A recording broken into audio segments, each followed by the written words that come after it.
Back on February 15th, the 700 Club leader Pat Robertson made some rather telling remarks about Obama, calling him a dictator and saying that he is trying to make America into a totalitarian state.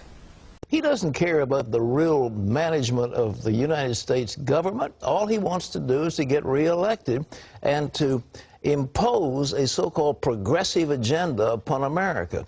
He wants to take control of every aspect of this nation by the federal government. And if you want dictatorship, then that's the way to get it, because he's giving it to you. Listening to Pat Robertson complain about anything being dictatorial is agonizing.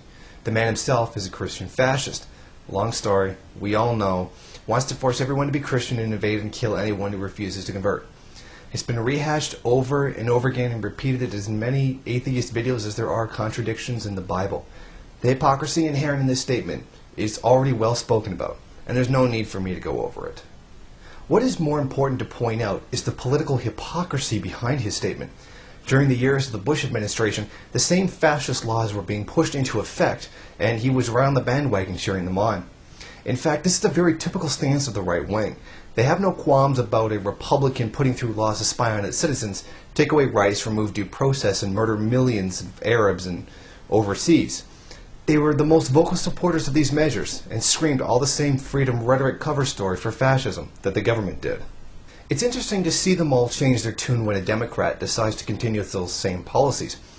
Once the new liberal leader is put into place, then all the identical fascist laws have a completely new dimension, completely altering their perception of it. It's telling to see how much their view of those laws changes once a person of a supposedly different political stripe takes control of them. Nothing has changed. These laws remain the same. The same ruling class holds the same power as before. It's only the superficial frontman that has changed. Such behavior reflects the truly unscientific nature of their thinking.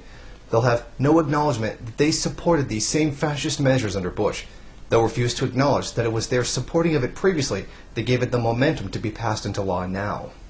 What I find amusing is the number of libertarians who supported the fascist policies under George Bush, but refused to support them under Obama. Many of them were gung-ho for Homeland Security after 9/11, and all the false flag attacks and phony threats that have occurred since. Interesting to see how the same people who supported George Bush and the fascist policies have now suddenly come out against them when they perceive that a socialist has been elected. Is this a demonstration of their disingenuous nature? We can plainly see this hypocrisy is primarily the property of the right wing, which is why I chuckle inside every time they complain about Obama's fascist laws.